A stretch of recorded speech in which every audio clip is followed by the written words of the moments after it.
하나님의 말씀 신약 성경 로마서 8장 9절과 14절 말씀 보겠습니다. 여러분들에게 읽어드립니다. 만일 너희 속에 하나님의 영이 거하시면 너희가 육신에 있지 아니하고 영에 있나니 누구든지 그리스도의 영이 없으면 그리스도의 사람이 아니라. 14절 무릇 하나님의 영으로 인도함을 받는 사람은 곧 하나님의 아들이라. 하나님의 말씀입니다. 아멘. 하나님의 은혜와 위로를 사모하며 예배 자리에 나오신 여러분들의 심령 속에 우리 주님께서 주시는, 우리 성령님께서 주시는 치유가, 위로의 은사가 있기를 주님의 이름으로 축원합니다. 특별히 지난 화요일인 24일 텍사스의 한 초등학교에서 총기 사고가 있었습니다. 18살의 셀보도어 라모스라고 하는 사람이 4분간 총격을 가해서 어린 아이, 초등학교 학생들 19명과 교사 2명이 사망을 했습니다. 이 교사 2명 중에 한 명인 여성의 남편은 그 소식을 듣고 심장마비로 사망을 하였습니다. 결혼 24년 차이고 4자녀, 12살에서 23살까지의 4자녀를 둔 이 아버지가 심장마비로 사망하므로 12살에서 23살까지 4자녀 역시 고아가 되었습니다. 우리가 무엇으로 이 어려운 상황 속에서 위로의 말을 할 수가 있겠습니까? 남의 일이 아니라 오늘을 살아가는 우리 부모들의 아픈 마음이요, 우리들의 정말 슬픔이요 눈물입니다. 우리 성령님께서 주시는 위로와 평강이 그 가족과 학교와 함께 마음 아파하는 모든 사람들에게 있기를 소망합니다. 우리가 신앙 고백이라고 말씀을 드릴 때에 신앙 고백이라고 하는 것은 우리가 무엇을 어떻게 믿느냐에 대한 개인의 고백이기도 하고 공동체의 고백이기도 합니다. 특별히 우리는 베델교회라고 하는 신앙의 공동체 안에서 성도가 한 마음으로 하나님께 예배를 드립니다. 에베소서 4장 13절과 14절의 말씀을 보면 예수 그리스도를 믿는 것과 아는 일에 하나가 되라고 했습니다. 그렇게 믿는 것과 아는 것에, 즉 경험하는 것에 하나가 됨으로 하나가 됨으로 개인과 공동체가 정말 온전하고 장성한 자리에 이를 것을 말씀을 하고 있습니다. 그래야 사람의 속임수와 이단으로부터 개인이 보호받고 공동체가 보호받을 수 있기 때문입니다. 즉 우리가 하나님을 어떻게 믿고 어떻게 경험하느냐, 거기에 대한 신앙 고백이 바로 저희들이 지금 나누고 있는 사도신경이라고 할 수가 있겠습니다. 오늘은 사도신경 강의 8번째 시간입니다. 제목은 성령을 믿사오며. 우리가 성령을 믿습니다라고 고백할 때에 무엇을 어떻게 믿는가? 오늘은 여러분과 함께 크게 3가지를 말씀드리고자 하는데요. 성령을 믿사오며라고 말씀을 드릴 때 제일 먼저 우리는 성령께서 하나님 되신다, 하나님이신 성령님을 믿는 것을 고백하는 것입니다. 하나님 되시는 성령님에 대해서 말씀을 드리려면 우리는 자연스럽게 삼위일체 하나님에 대한 신앙 고백이 있어야 된다고 믿어집니다. 삼위일체라고 하는 것은 쉽게 설명할 수 있는 것이 아니지만 우리가 정의해 볼 때에 하나님께서는 성부와 성자와 성령의 3 위격을 가지며 각각 동일한 본질을 공유하되 한 실체로 존재한다라고 하는 교리입니다. 참 어렵죠? 조금 여러분들에게 이해할 수 있는 방법으로 말씀을 드리면 하나님의 본질 안에 성부 하나님, 성자 하나님, 성령 하나님께서 구별되이 존재하신다는 것입니다. 성부 하나님, 성자 하나님, 성령 하나님은 같지 않고 완전히 다른 구별된 인격체이지만 이 3 위가, 즉 성자, 성부, 성자, 성령 하나님이 한 하나님이라고 하는 것입니다. 우리가 잘 아는 대로 쉐마가 시작되는 신명기 6장 4절을 보면 이스라엘아 들으라 우리 하나님 여호와는 오직 유일한 여호와이시니 하나님은 한 분이라고 말씀을 하고 있습니다. 그래서 이 삼위일체 교리라고 하는 것은 인간이 절대로 완전하게 이해할 수가 없는 신비로운 비밀에 속해져 있습니다. 우리가 기독교 교회사를 통해서 인간의 이성이나 합리성이나 지식으로 이해할 수 있게 완전히 설명하려고 한 수많은 시도들이 있었지만 그러한 시도들은 다 이단으로 정죄되고 말았습니다. 왜냐하면 인간의 지성과 합리성으로 이해할 수 있게 단순화시키고 설명을 하다 보면 반드시 성경의 가르침에 위배되는 내용들이 발견되었기 때문입니다. 그렇다고 해서 우리가 삼위일체 교리에 대해서 전혀 설명하지 못하는 것은 아닙니다. 우리가 성경이 우리에게 계시하는 바 하나님께서 우리에게 나타내 주신 그 범위 안에서 우리가 이해하고 깨달을 수 있지만 다시 말씀드려서 성부 하나님과 성자 하나님과 성령 하나님은 동일한 하나님이시다. 성경이 그렇게 말씀하고 있기 때문에 우리는 믿는 것입니다. 하나님은 한 분이시다. 성경이 그렇게 말씀하고 있기 때문에 우리는 믿는 것이다. 그러나 삼위 하나님께서 한 하나님으로 존재하신다고 하는 것은 인간의 합리성으로 이야기가 매우 힘들고 불가능합니다. 여러분들이 동그라미라고 하는 개념을 알고 있습니다. 그래서 동그라미, 여러분의 마음속에 다 동그라미가 어떤 개념인지 알고 있습니다. 여러분 세모의 개념도 알고 있습니다. 세모지. 성경에 보면 동그라미라고 하는 말이 있다고 하면 성경을 읽으면서 그 말씀을 알 수 있어요. 또 성경에 세모라고 하는 내용이 있으면 우리가 그것을 세모로 인간의 지식으로 이해할 수가 있습니다. 그런데 성경의 어느 부분에 가서는 동그란 세모라는 표현이 있다고 하면 우리는 동그란 세모를 이해할 수가 없습니다. 여러분 동그란 세모 이해할 수 있으세요? 마음속에 그릴 수 있습니까? 그럼 우리가 이해할 수 없기 때문에 그것이 틀리는 것입니까? 아닙니다. 우리는 이해할 수 없는 내용이 성경에 기록되어 있다 하더라도 성경에 그런 가르침이 있을 때 우리는 그것을 우리가 알 수 없는 하나님의 신비한 비밀의 영역으로 알고 믿음으로 겸손하게 받아들이는 것입니다. 삼위일체 교리가 바로 그러한 교리라고 말씀을 드릴 수가 있습니다. 그래서 이 삼위일체로부터 시작해서 우리가 성령님께 대한 고백을 말할 때에 나는 성령을 믿습니다라고 할 때에 삼위일체 되시는 그 성령님께서는 나를 창조하시고 구원하신 하나님이십니다라고 하는 것을 우리가 믿고 고백하게 됩니다. 우리가 창세기 1장 26절을 보면 하나님께서 저희 인간들을 창조하시는 내용이 기록되어 있습니다.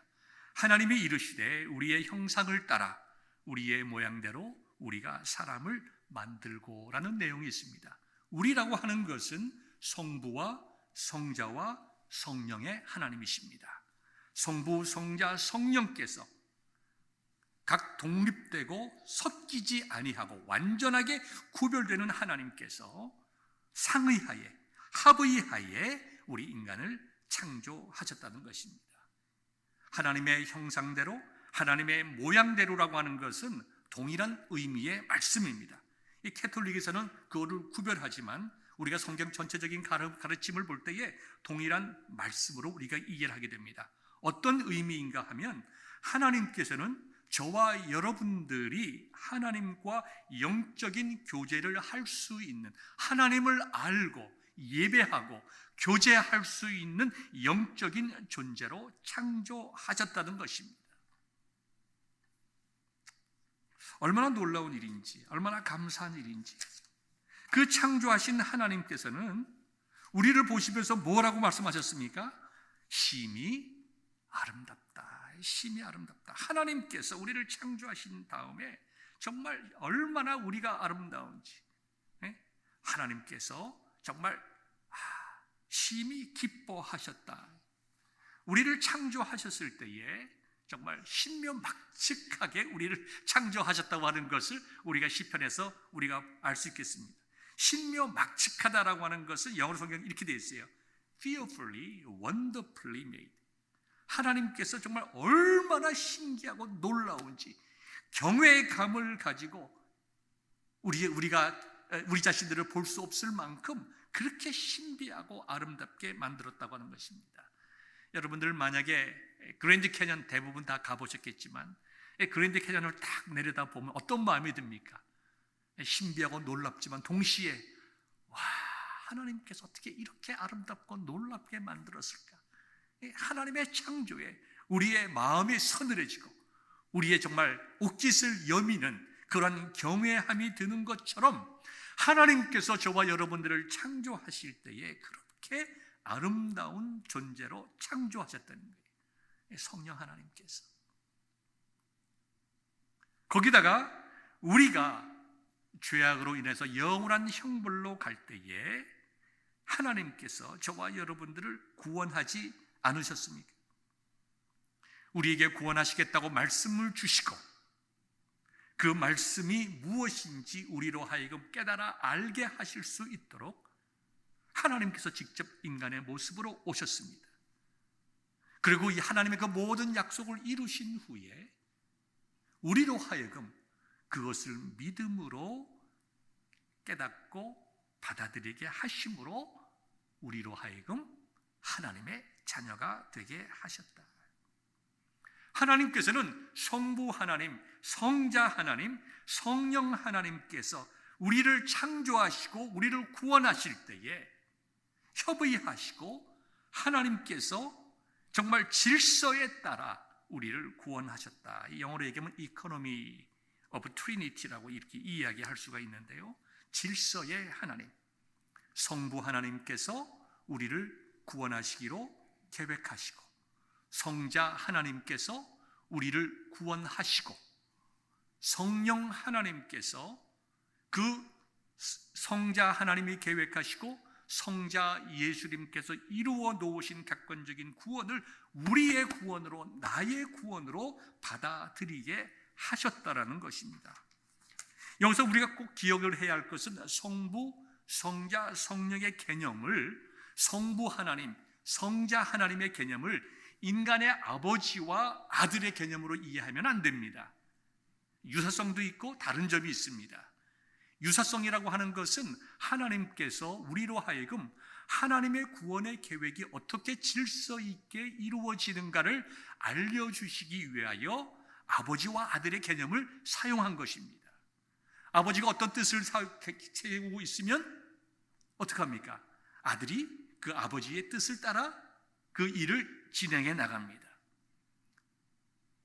그렇지만 성부 하나님과 성자 하나님은 모든 면에서 동일하신 모든 권세와 능력과 그 모든 면에서 동일한 분이시지 종속적인 상하의 관계가 있는 종속적인 하나님이 아니시라는 거예요.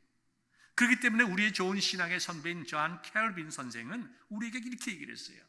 성부와 성자와 성령의 개념, 또 성령의 개념을 표시하면서 하나님의 영, 그리스도의 영이라고 표현함으로 성령을 마치 하나님께서, 성부 하나님께서, 성자 예수님께서 소유하고 있는 것을 내보내주는 것과 같은 그러한 개념이 결코 아니다. 하나님께서 우리를 어떻게 구원하시는가를 우리 인간이 알고 하나님께 영광 돌리게 하시기 위해서 우리 인간이 그나마 이해할 수 있는 그러한 개념으로 설명한 것이다. 이렇게 같이 말씀하셨습니다. 그래서 우리가 성령을 믿습니다라고 이야기할 때에 우리는 하나님께서, 성령님께서 나를 창조하시고 구원해 주셨다라고 하는 것을 고백하게 되는 것입니다. 우리가 이런 고백을 하게 될 때 우리는 참 마음의 기쁨 속에 기쁨이 있습니다. 내가 어떠한 존재인가? 내가 얼마나 정말 귀하고 아름다운 존재인가? 어떤 사람들은 자기 자신을 마치 지나치게 대단한 사람으로 생각을 해서 상대적으로 다른 사람들을 가볍게 보거나 무시하는 경우가 있습니다. 또 어떤 사람들은 지나치게 자기 자신에 대한 자존감이 약해서 나는 무가치한 사람이다. 나는 정말 태어나지 말아야 될 사람이다. 내 인생은 정말 망했다. 다음 세대에서 다 잘 태어났으면 좋겠다. 여러분, 다음 세대 없습니다. 절대로 없어요. 그런 기대는 하지 않는 것이 좋습니다. 옳습니다. 그렇게 생각하는 사람들이 있습니다. 아닙니다. 저와 여러분들은 하나님께서, 성부, 성자, 성령 하나님께서 정말 우리가 어떻게 하면 아름다운 사람을 만들까? 어떻게 하면 우리와 함께 교제하고 대화하며 함께 정말 존재할 수 있는 그러한 인간을 만들 것인가?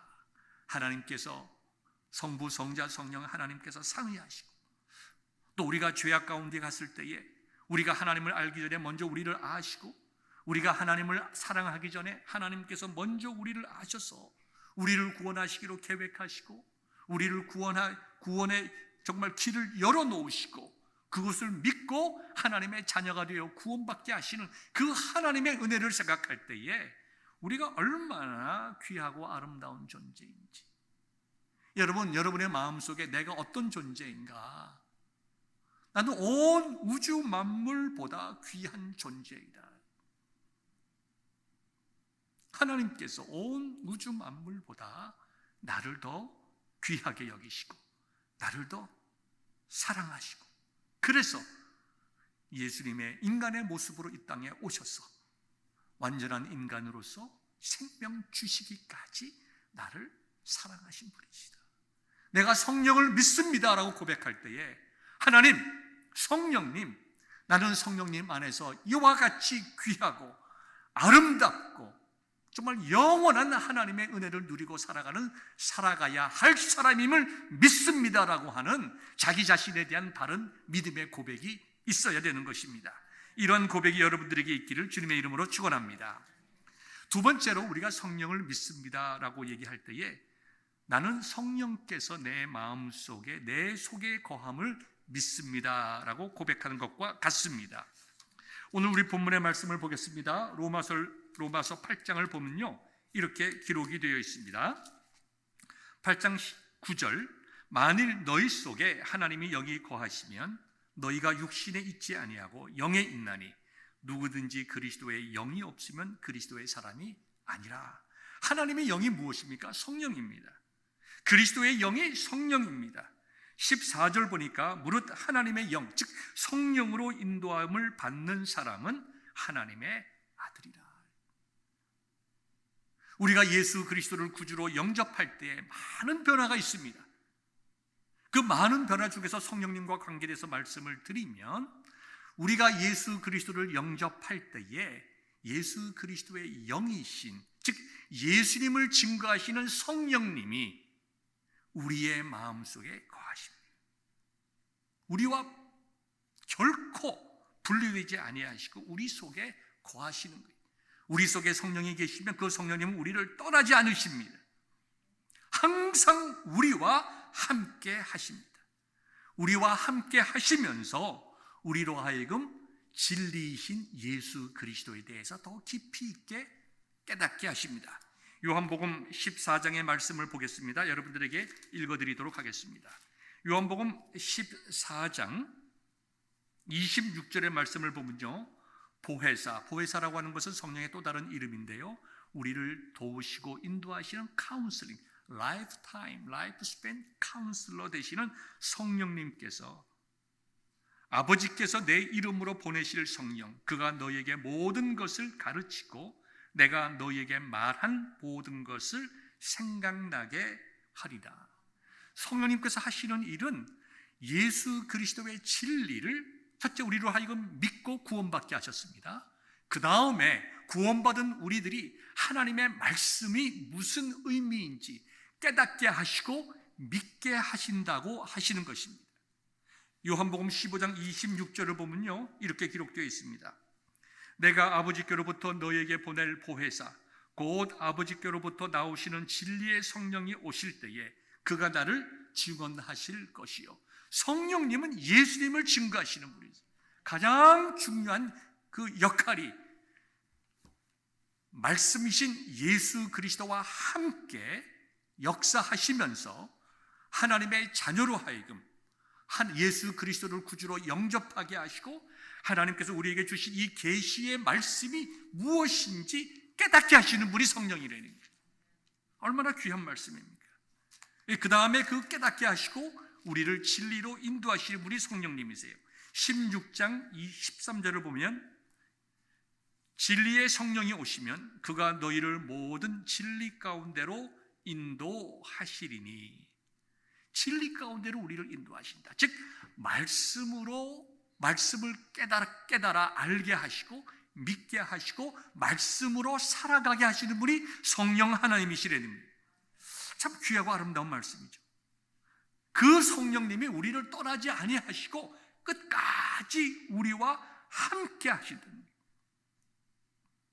우리가 살아가는 가운데 참 어렵고 힘든 일이 많은데 영적인 어려움과 힘든 일도 많이 있습니다. 종종 이런 말씀을 들어봐요. 목사님, 내 속에 마귀 한 마리가 들어와 있는 것 같습니다. 이렇게 얘기하시는 분이 있어요. 어떤 분들은 목사님, 요즘엔 마귀가 내 속에서 많이 역사를 하는 것 같습니다. 어떤 분들은 이렇게 얘기를 해요. 저 사람 목사님, 마귀 들린 사람, 귀신이 여러 마리 들어가 있는 것. 어떤 의미로 이제 우리가 조심하고 회개하고 믿음과 은혜의 길로 가기 위해서 하시는 말씀인 것으로 이해는 하지만 우리가 성경적으로 조금 조심해서 생각을 해야 되고 말해야 됩니다. 우리가 예수 그리스도를 구주로 영접한, 참으로 영접한, 진실로 영접한 그리스도인들은 이미 말씀드린 대로 우리 속에 성령이 거하십니다. 우리가 예수 그리스도와 연합이 됩니다. 그래서 구약시대에는 예루살렘에 있는 그 예배드리는 그 처소, 그것이 성전이고 하나님께서 온 우주에 다 어디든지 계시지만 특별히 그분의 백성을 만나시고 예배를 받으시고 용서를 해주시고 복 내리시는 곳이 성전, 예루살렘 성전 아닙니까? 성전이라고 하는 것은 하나님께서 거하시는 곳이에요. 그런데 이제는 성령께서 우리 속에 거하시기 때문에 너희의 몸이 성전인 줄 알지 못하느냐. 사도 바울이 그와 같이 우리에게 깨달으라고 말씀하셨어요. 우리 자신들이 성전이기 때문에 여러분 물어봅니다. 하나님이 계시는 곳을 제일 싫어하고 두려워하고 무서워하는 존재가 누굴까요? 마귀죠. 다른 말로 하면 사탄입니다. 그렇기 때문에 사탄은 성전을 싫어해요. 성전에 가기를 두려워합니다. 하나님이 계시는 그곳에 나타나고 싶어 하질 않습니다. 우리 자신들이 성전이니까 결코 마귀나 사탄, 같은 존재입니다. 마귀를 다른 말로 하면 사탄이에요. 이 사탄이 우리 속에 거할 수가 없습니다. 우리 속에 거주해가 딱 우리를 바깥에서 우리를 유혹하고 이리 와봐라 나랑 같이 지내자 라고 유혹할 수는 있지만 우리 속에 있을 수는 없다라는 것입니다. 우리 속에 있다는 말은 뭐예요? 마귀에게 사로잡혀 있는 거예요. 마귀가 우리를 완전히 조종하는 거예요. 그래서 우리가 정말 마귀의 뜻대로 살아가는 거예요. 여러분, 이러한 사람들은 구원받은 사람들이 아닙니다. 구원받은 사람은 결코 마귀가 우리를 주장하지 못합니다. 왜냐하면 우리가 하나님의 사람이요 그리스도에 속한 사람이기 때문입니다. 그러므로 우리가 이야기 생각할 때에 저 사람 속에 귀신이 있는 것 같다, 그건 굉장히 조심스럽게 해야 되는 말입니다. 그 말은 곧 저분은 아직 구원받지 못한 분 같다. 이 구원에 관한 평가를 다른 사람이 이렇게 쉽게 할 수 있는 것은 아닙니다. 여러분의 마음속에 좀 힘들고 어렵고 영적으로 침체되는 경우가 있다고 하더라도 하나님, 내 속에 있는 마귀를 제거해 주옵소서. 마음은 선하지만 잘못된 기도를 하고 있는 거죠. 마귀는 결코 구원받은 그리스도인에게 거할 수가 없습니다. 그걸 꼭 기억을 해야 됩니다. 제가 공학 공부를 하게 될 때 제 룸메이트가 있었는데 콜롬비아에서 온 유학생이었습니다. 그 친구가 한 번은 저를 보더니 저를 보고 같이 오라, 제 룸메이트인데, 그러더니 부엌에서 기름을 가져와가지고 제 손에 이렇게 찍어줍니다. 너 지금 뭐 하는 거냐? 그러더니 그걸 받으려더니만 서로 얼굴에 발라주지는 거예요. 그러니까 발라줬습니다. 근데 이게 뭐 하는 거냐 그랬더니 자기 경험을 얘기하는 거예요. 자기가 시카고에서 기도하는 모임이 있다고 해서 자기가 그 모임에 갔던 거예요. 그 모임에 갔는데 여러 목사님들이 자기를 앉혀놓고 기도하더래요. 기도할 때에 자기의 몸이 뒤틀리면서 자기 입이 뒤틀어지고 열리면서 온갖 더러운 귀신들이 나가더래요. 온갖 더러운 말과 더러운 귀신들이 나가는데 자기가 세어보니까 7 귀신이 나가더래요. 그러면서 자기의 마음속에 빛이 쫙 들어오는데 그렇게 기쁘고 감사할 수가 없었다는 거예요. 자기가 그걸 저한테 고백을 하면서 그렇게 기름을 발라주는 것입니다. 그 친구가, 제 룸메이트가 그와 같은 경험을 하기 전에 그는 그리스도인이었을까요? 아닐까요? 그는 그리스도인이 아니었어요. 물론 그가 교회를 다녔습니다. 그가 교회를 다녔지만 예수 그리스도를 구주로 영접한 참 하나님의 아들 그리스도의 사람이 아니었던 거예요.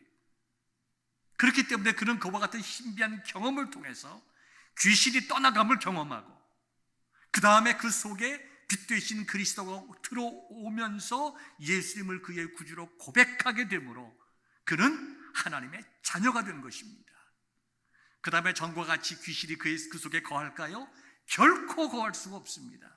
왜냐하면 그 친구의 심령 속에 성령께서 영원토록 함께 하시기 때문입니다. 이와 같은 특별한 경험들이 우리들에게 얼마든지 있을 수가 있습니다.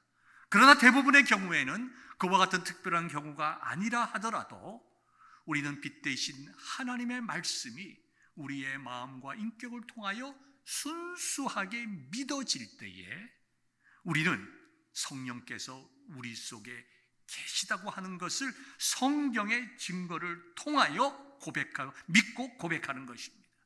우리의 구원의 확신이라고 하는 것은 우리의 느낌이나 어떤 특별한 체험이나 어떤 특별한 이상한 일들을 경험해야 되는 것이 아니라 내 속에 성령님이 계시고 그 성령님께서 나를 지키시고 보호하시고 동행하신다고 하는 이와 같은 구원의 확신이라고 하는 것은 하나님의 약속의 말씀을 근거로 하여 또 내 속에 성령께서 주시는 그 감동을 통하여 그리고 내가 하나님의 백성으로 살아갈 때에 변화되는, 즉 나의 인생의 모든 것이 변화되는 그 삶의 변화를 통해서 우리는 구원받았고 성령과 동행하는 삶이라고 하는 것, 하나님의 자녀가 되었다고 하는 것을 알 수 있는 것입니다.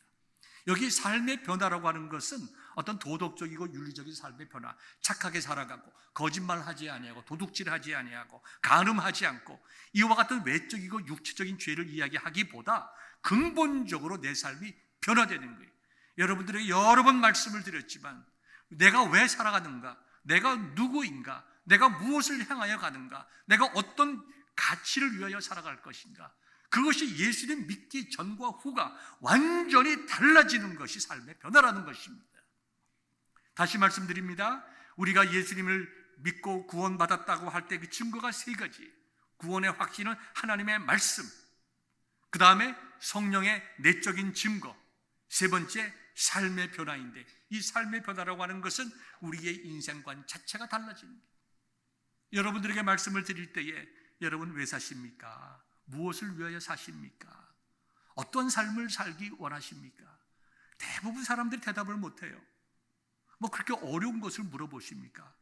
내가 너무 사는 것이 힘들고 지쳐서 그런 것 생각 못할 여유가 없습니다. 사람 살아가는 것, 내가 건강하고 행복하게 살고 우리 가정이 행복하고 우리 애들이 잘 크고 정말 좋은 학교 가고 좋은 직장 갖고 좋은 배우자 만나서 행복하게 살고 또 건강하게 오래오래 살고 좀 일찍 은퇴하고 좀 여행도 좀 다니면서 살았으면 좋겠습니다. 여러분 다 그와 같은 삶을 사시는 은혜와 복이 있기를 원합니다. 그러나 그것이 우리 인생의 전체라고 하면, 내 삶의 이유와 목적이라고 하면 그건 구원받은 사람 아닙니다. 적어도 구원받은 사람이라면 성령께서 우리 속에 거하시면서 예수 그리스도를 믿게 하시고 그 말씀을 깨닫게 하시고 그 말씀대로 살아갈 수 있도록 우리를 인도하시는 성령님께서 내 심령에 계시고 나를 위하여 안타까운 마음으로 기도하시는 그런 성령 가운데 있는 사람들은 그런 말 하지 않습니다. 그런 말 할 수가 없습니다. 왜냐하면 우리는 이미 예수님을 믿음으로 성령의 사람이 되었기 때문입니다.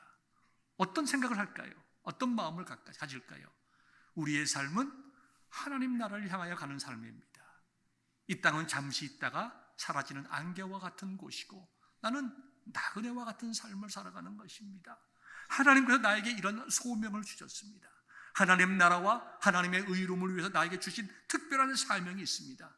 내 인생이라고 하는 것은 이것을 위하여 살아가는 것입니다. 내 인생의 직업은 예수님 잘 믿는 것이 내 직업입니다. 내가 스몰 비즈니스 하는 것, 이건 내가 하나님 잘 믿는 메인 잡을 위한 보조적인 2차적인 잡입니다. 나는 우리의 자녀들이 믿음 가운데 살기를 원합니다. 하나님 나라와 의로움을 위하여 살기를 원합니다. 돈 버는 것도 중요하지만, 오래 사는 것도 중요하지만 죄 짓지 아니하고 하나님께서 주신 복과 은사를 통하여 하나님의 영광을 드러나고 믿음 가운데 살기를 소망합니다. 이와 같이 우리의 인생관 전체가 바뀌는 것이 성령의 사람, 성령을 믿는 사람, 하나님의 사람들이 가지고 있는 구원의 객관적인 증거가 되는 것입니다. 사랑하는 성도 여러분, 우리가 누구인가를 이 고백을 통하여 분명히 기억할 수 있기를 바랍니다. 우리 속에 성령이 계시고 그 성령께서는 우리를 떠나지 아니하시고 우리의 삶을 인도하신다. 내가 좀 어려운 상황 속에 있다 하더라도, 내가 좀 힘들고 고난 속에 있다 하더라도 나의 모든 것을 아시는 성령님께서 나를 위로하시고 나에게 새로운 힘을 주시고 그걸 극복할 수 있도록 나에게 지혜도 주시는 분이시다. 기도할 때도 우리가 성령님께 직접적으로 기도할 수가 있습니다. 나의 모든 것을 아시고 인도하시고 도우시는 성령님, 나를 도와주세요. 내가 이렇게 힘든 상황 속에 있습니다.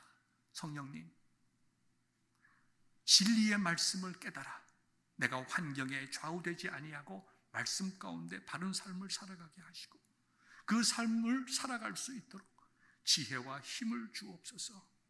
성령께서 내 속에 계시니까, 나의 모든 것을 아시니까, 나를 버리지 아니하시니까 내가 두려워하고 외로워하기보다 일어나 찬송을 부르면서 하나님께, 성령님께 우리가 기도하는 성도 될 수 있기를 주님의 이름으로 축원합니다.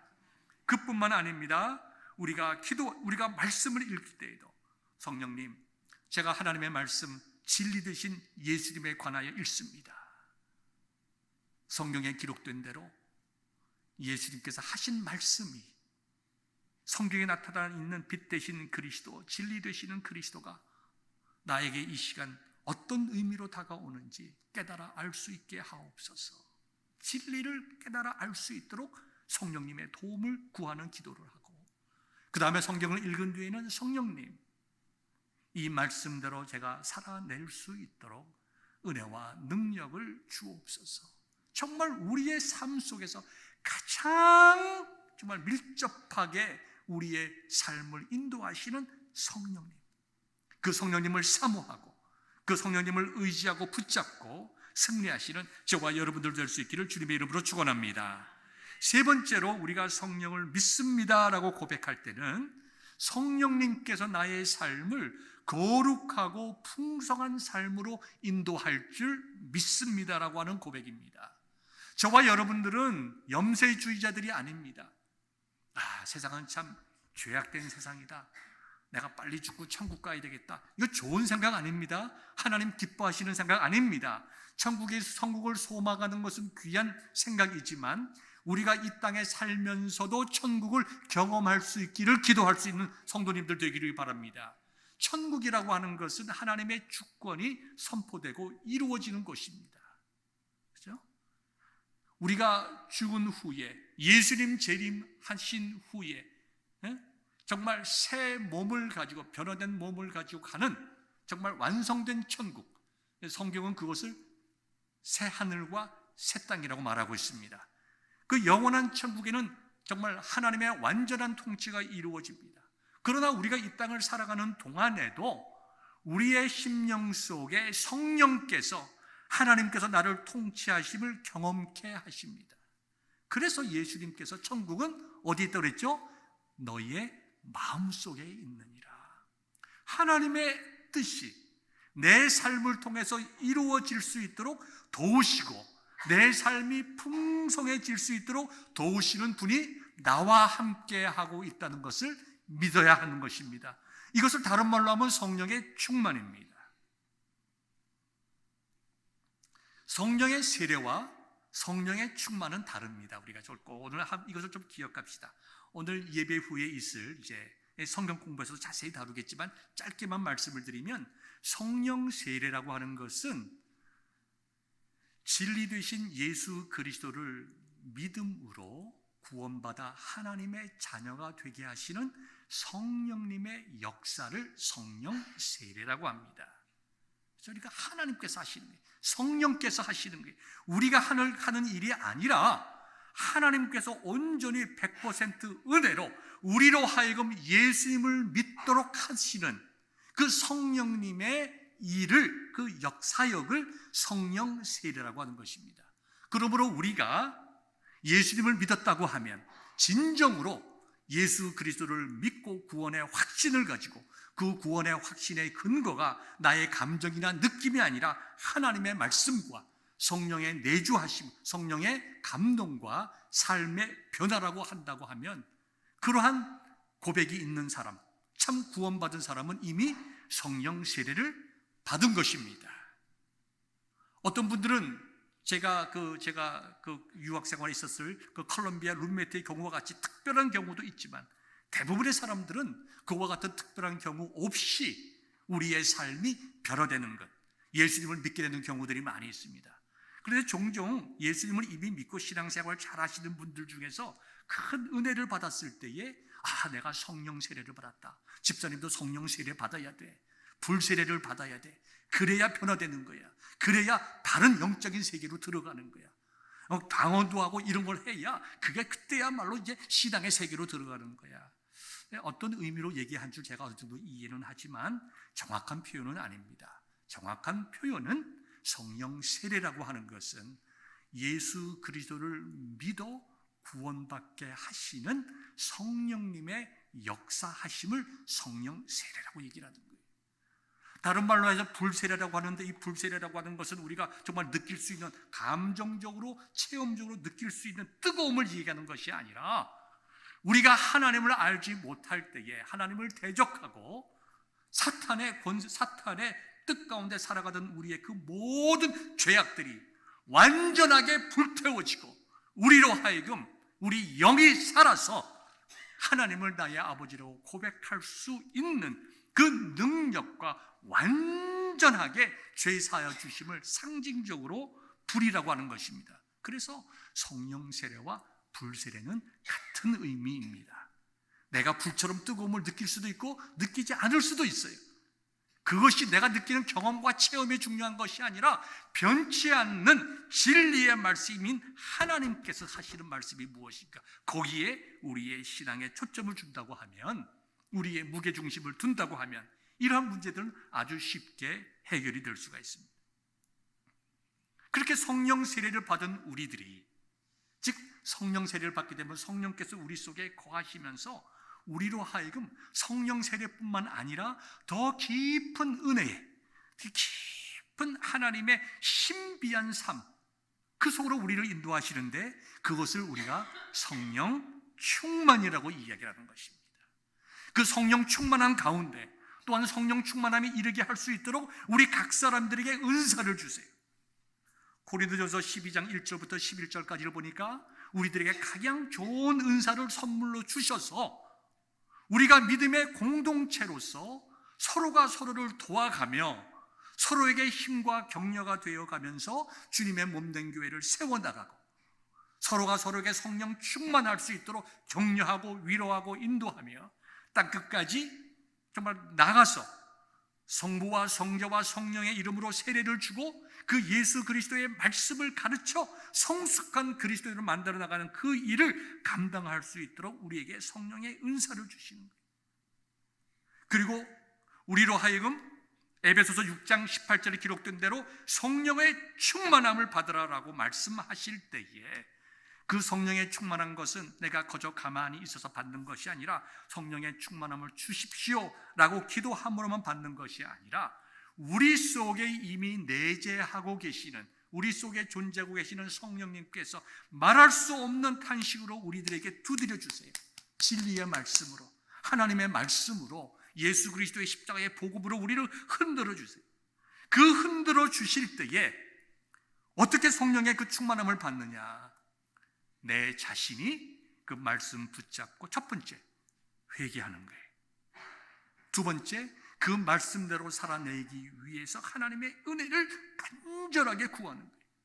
세 번째 주신 은사를 하나님의 영광과 성도를 위하여, 공동체를 위하여 사용해 나가는 거예요.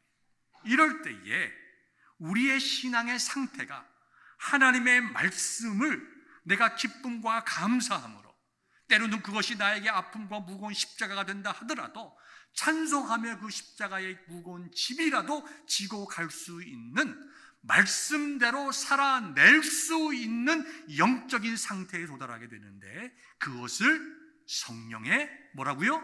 충만이라고 하는 것이다. 그래서 성령 세례라고 하는 것은 온전한 하나님께서 100% 하시는 거예요. 우리의 칭의와 연관되어 있는 개념입니다. 성령의 충만이라고 하는 것은 성령께서 인도하시되 내가 그 인도하심에 순종하고 헌신하여 내가 희생하며 따라가는 나의 의지가 포함되어 있기 때문에 성령님이 주가 되시지만 반드시 나의 결단과 희생과 섬김이 포함되는 성화의 개념이라고 여러분들에게 말씀을 드릴 수가 있습니다. 그래서 성령의 세례는 또 다르게 말하면 구원의 개념이에요. 성령의 은사라고 하는 것은 섬김의 개념이에요. 성령의 충만이라고 하는 것은 우리가 성령의 9가지 열매를 맺는, 내가 하나님 나라에서 받는 상급과 관계되는 일입니다.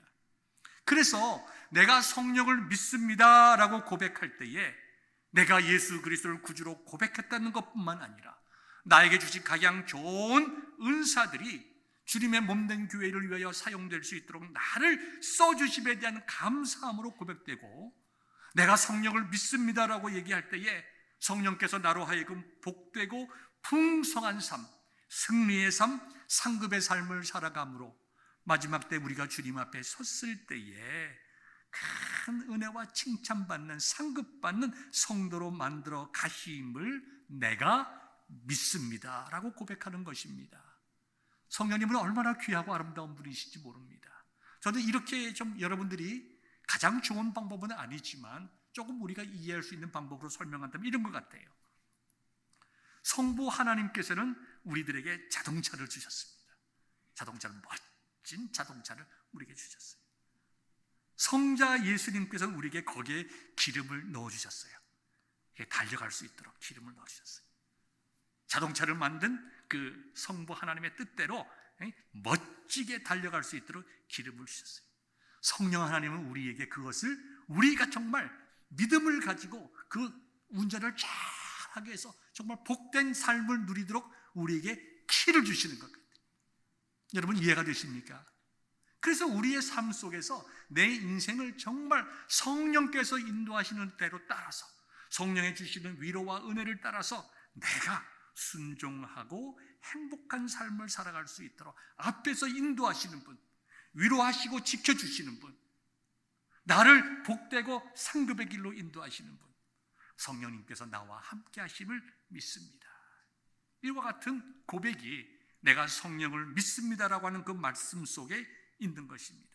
우리 지난주에 우리가 말씀을 나눌 때에, 지난번 말씀을 나눌 때 우리가 심판이라고 할 때, 예수님의 재림과 심판에 대해서 말씀을 나눌 때에 뭐라고 말씀을 드렸습니까?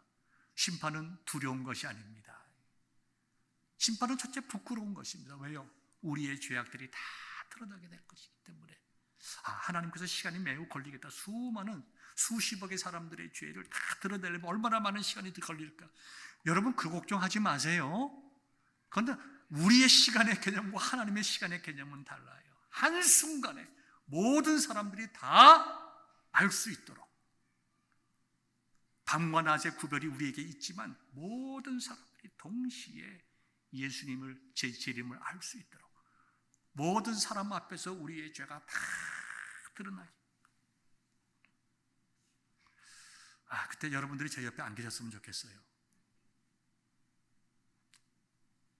그렇지만 그 부끄러운 순간에 우리의 지나간 모든 죄가 다 드러나는 가장 부끄럽고 괴롭고 고통스러운 순간, 우리는 뭘 발견한다고요? Amazing grace. 내가 이렇게 더러운 죄인인데 하나님께서 나를 원더풀하게 만드시고 나를 구원하시기를 기뻐하시고 인간의 모습으로 오셔서 생명 주심으로 내 죄를 다 사해 주셔서 지금 내 앞에 계시는 하나님께서 나를 거룩하다, 깨끗하다 라고 인정해 주시는 성화의 완성을 경험하게 되니 얼마나 놀랍고 놀라운 은혜의 순간입니까? 그뿐만 아니라 우리가 살아오는 동안에 성령의 인도하심을 따라 맺었던 그 수많은 성령의 열매들, 우리가 주신 그 은사를 가지고 섬겼던 그 모든 것을 하나님께서 기억하시고 우리에게 상급 주신다고 할 때에 예수님의 재림과 심판이라고 하는 것은 얼마나 영광된 자리인가. 하나님의 하나님 되신 그 놀라운 어메이징 그레이스의 하나님, 그 사랑과 용서의 하나님, 지금까지 내가 이러한 삶을 살아왔지만 그럼에도 불구하고 나를 복된 자리에 서게 하시는 그 성령님의 놀라우신 정말 그 충만한 은혜, 우리가 그것을 발견하는 그 시간이 우리가 주님 앞에 서는 그 순간입니다. 하나님은, 성령님은 그렇게 좋으신 분이에요. 우리 이런 찬송이 있죠. 좋으신 하나님, 좋으신 하나님, 참 좋으신 나의 하나님. 우리의 기도를, 우리의 기도를 응답해 주시는 참 좋으신 나의 하나님. 좋으신 성령님, 좋으신 성령님, 좋으신 성령님, 참 좋으신 나의 성령님. 그 좋으신 하나님, 그 좋으신 예수님, 그 좋으신 성령님을 우리가 믿음으로 고백할 때에 우리 속에 살아 역사하시는 성령님이 저와 여러분들의 삶을 복된 길로, 은혜의 길로, 충만한 길로, 상급의 길로 인도하여 주실 줄 믿습니다. 이와 같은 믿음의 고백이 오늘 말씀을 들은 저와 여러분의 심령 속에 충만하시기를 우리 주님의 이름으로 축원합니다.